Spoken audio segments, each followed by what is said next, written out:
Olá, pessoal. Nessa aula de Fundamentos da Economia, nós estamos estudando sobre a, a macroeconomia, né? Então, os agregados da economia.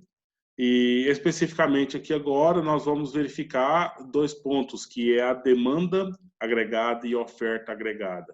Quais são os itens que entram aí? Então, nós estamos dentro de alguns itens técnicos, que é importante os senhores tomar conhecimento e guardar para vocês, para quando for preciso, né? E aí, entre esses elementos, nós temos, então, a demanda agregada e uma oferta agregada de bens e serviços, né? Então, esses bens e serviços vão determinar a produção total de uma economia e os níveis gerais do preço da economia.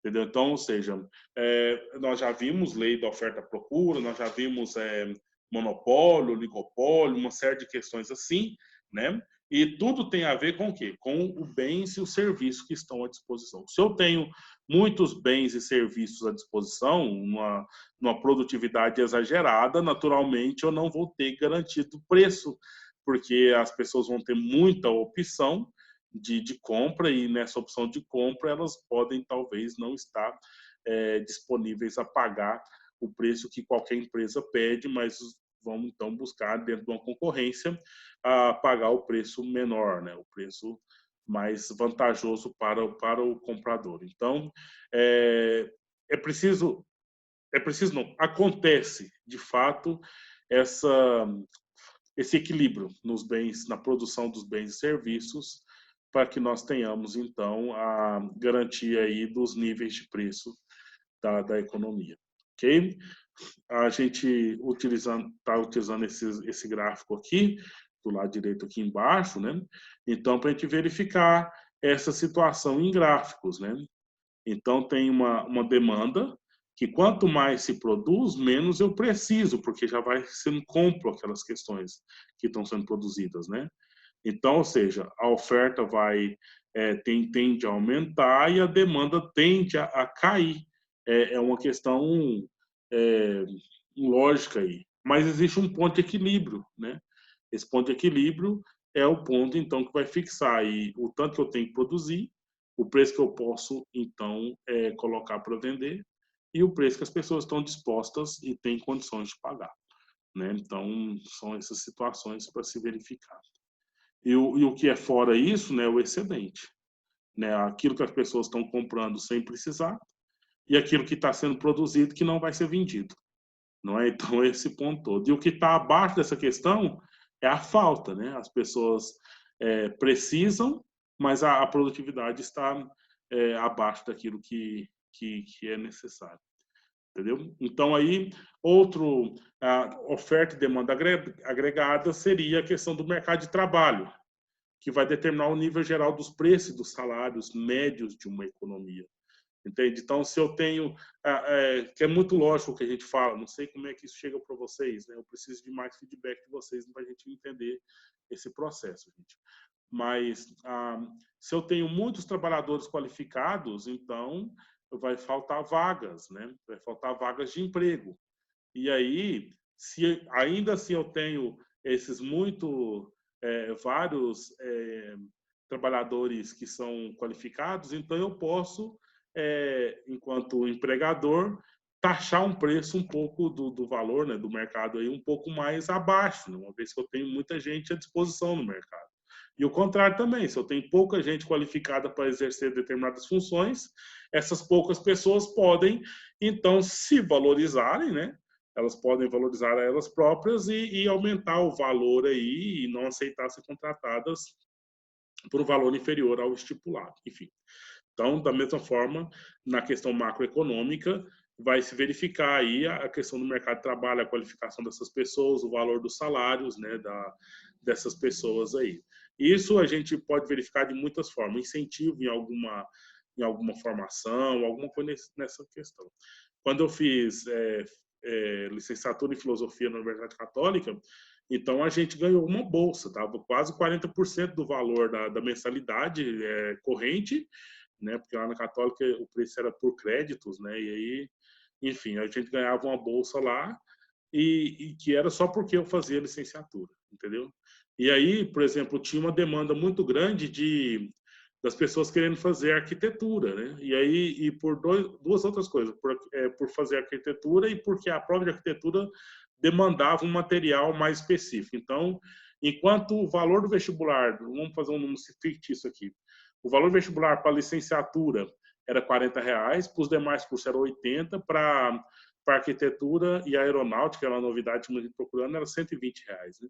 Então, ou seja, nessa visão macroeconômica, isso eu estou falando da Católica, que ainda é uma micro, porque está aqui dentro do estado de Goiás. Numa visão macroeconômica, nós temos o Estado brasileiro que dá algum incentivo, né, para alunos ou para cursos de determinadas áreas para garantir aí a estabilidade do mercado de trabalho. E não dá incentivo para determinados outros cursos, porque já tem gente mais. E às vezes a pessoa não entende, por que meu curso não tem bolsa, por que meu curso não tem intercâmbio, por que meu curso não tem... Não, porque às vezes não é uma área de trabalho que está sendo tão necessária assim para a nossa condição econômica do momento. Entende? Bem como eu contei o exemplo na parte passada do que os alunos de direito não participavam do Ciência Sem Fronteira. Por quê? Porque o Brasil precisava de técnicos, né, de uma formação técnica na área das ciências e não na área do direito. Então, precisava investir mais nesse pessoal aí da saúde, da ciência. Então, é um programa, mas já passou, né? E aí a gente verifica dessa forma as atitudes do governo mediante a formação do mercado de trabalho, de trabalhador para esse mercado. O mercado monetário, a gente já talvez discutiu amplamente nas duas últimas aulas aí, no que diz respeito aí taxa de juro, a fixação da meta da Selic. Então, aqueles vários aparatos ali que o governo pode fazer para se valorizar ou desvalorizar o valor da moeda, né? Que isso acaba influenciando também no índice, nos níveis gerais dos preços. O outro item é o mercado de títulos, que também está no mesmo alinhamento, né? No que diz respeito ao investimento, né? Das pessoas, e nisso aqui está até citado nesse slide, a taxa da Selic, né? Que vai, então, determinar o valor dos títulos ou a rentabilidade com esses títulos, que vai fazer com que as pessoas ou queiram comprar títulos ou queiram investir, né? Nas outras coisas, ou querem gastar, né? Ou querem investir em títulos, né? Quando for vantajoso, ou querem, então, fazer compras de imóveis, de carros e sei lá o que mais, se caso ela tenha dinheiro à disposição. Entendeu? Então, tudo isso aí, quem vai determinar são as políticas governamentais para isso acontecer. Uma outra situação é as nossas divisas, né? A importação e a exportação, porque o que vai calcular o PIB, por exemplo, né, é o que é produzido no país. Não importa se esse dinheiro é um dinheiro de uma empresa multinacional dos Estados Unidos, da Alemanha, sei lá de onde for, né? Mas o que importa é o que é produzido aqui no Brasil, e depois vai se analisar o que é exportado, né? Se produziu aqui, vai vender lá fora, então tem a entrada do capital para comprar esse material aqui.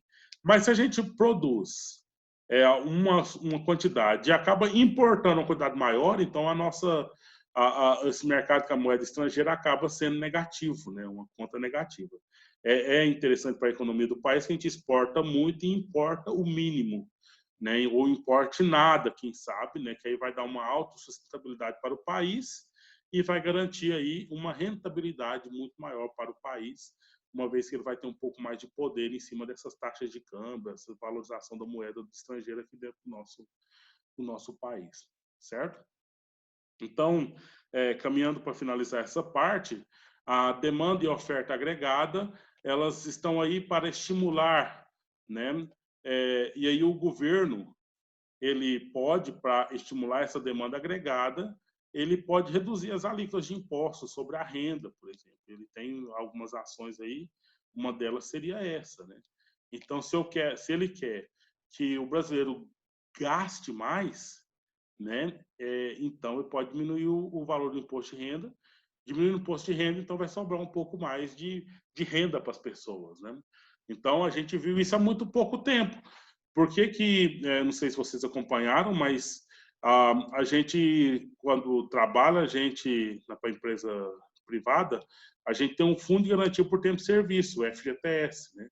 de contas inativas, por exemplo. É um dinheiro que fica depositado lá, e esse dinheiro, a Caixa Econômica Federal tinha um acordo com o governo que podia usar esse dinheiro a qualquer hora para comprar casa, né? Comprar casa financiada pela Caixa, podia usar esse saldo para comprar casa. Mas se não fosse dessa forma, tem algumas regras para poder sacar. É um período lá, tem as regras próprias. Por exemplo, depois do dia do seu aniversário, daqui a um ano, por exemplo, né, quando você teve o seu contrato rescindido. Agora, se você não tem o contrato rescindido, se você está trabalhando, naquele dia vai ficar guardado lá até o dia que você ficar desempregado, uma vez que é fundo de garantia pelo tempo de serviço. Então, é um fundo de garantia, não é um fundo para você poder mexer em qualquer momento.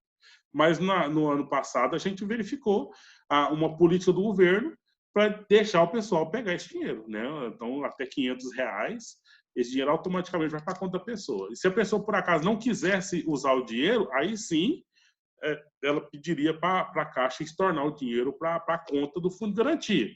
Mas o dinheiro está lá na conta, eu vou mandar embora, então talvez muita gente usou esse dinheiro aí, né? Então, o intuito do governo era justamente colocar as pessoas para circular, para consumir, para usar o dinheiro, né? Para usar o dinheiro. Só que elas não têm mais o fundo, né? Não tem mais esse fundo de garantia. É um dinheiro que já foi gasto pela maioria dos brasileiros aqui, né, que nós temos, né, conforme essa política. Ok, gente? Então, espero que tenha ficado claro essa primeira parte. Na próxima parte aí, você já clica logo em seguida, por favor. Nós vamos ver alguns cálculos que são levados em consideração para o entendimento, a produção aí dos valores econômicos de um determinado país. Ok?